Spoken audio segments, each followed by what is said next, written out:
notamment pour appliquer les effets spéciaux, parce que bon, si c'est juste pour appliquer des couleurs unies, je veux dire, après pochoir, on ne voit pas la différence, hein.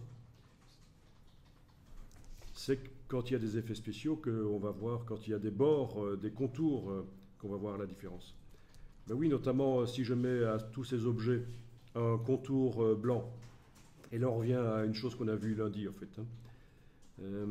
Si je mets à tous ces objets un contour blanc épais, voilà, c'est vrai que ça peut être intéressant ça. Je vais le mettre sur un plan de travail pour qu'on puisse juger de ce que ça donne en fait, hein. Parce que là sur le fond gris ça ne va pas. Je vais créer un plan de travail ici avec Illustrator, avec l'outil plan de travail, voilà. Donc mon groupe, d'ailleurs je l'ai mis sur le groupe, le contour. Oui. Oui, oui. Mon groupe a un contour blanc. On revient un peu à donc, ce qu'on avait dit pour créer des logos. Ça peut être intéressant. Et qui dit logo dit icône évidemment aussi.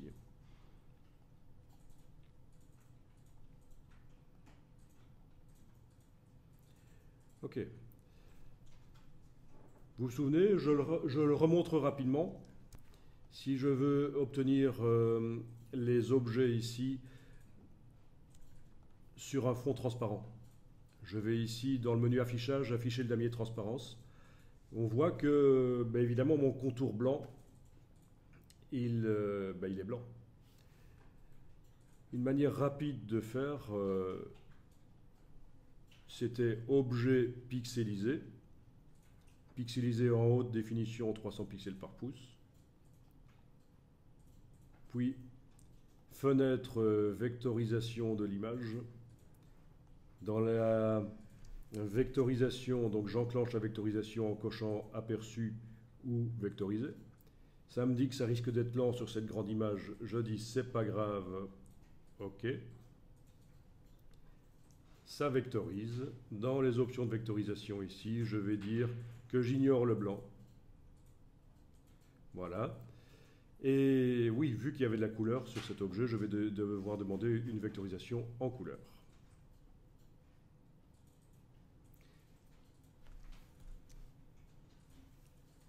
Et c'est vrai que c'est un peu lent.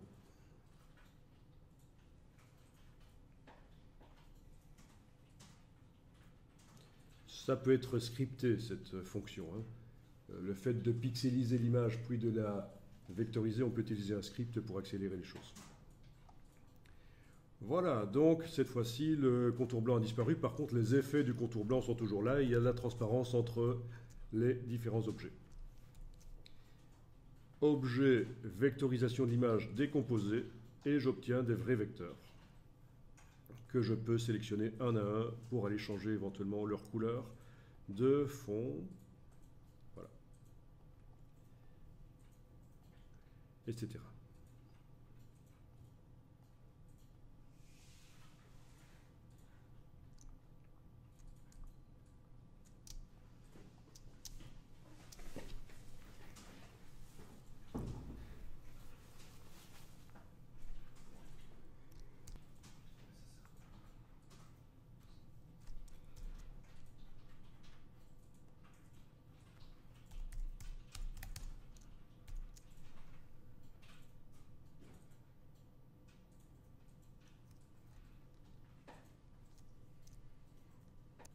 Voilà, en anglais c'est le trim.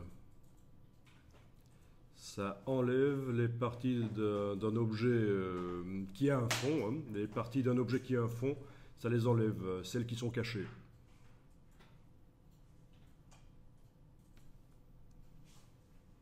Et ça enlève des contours s'il y en avait.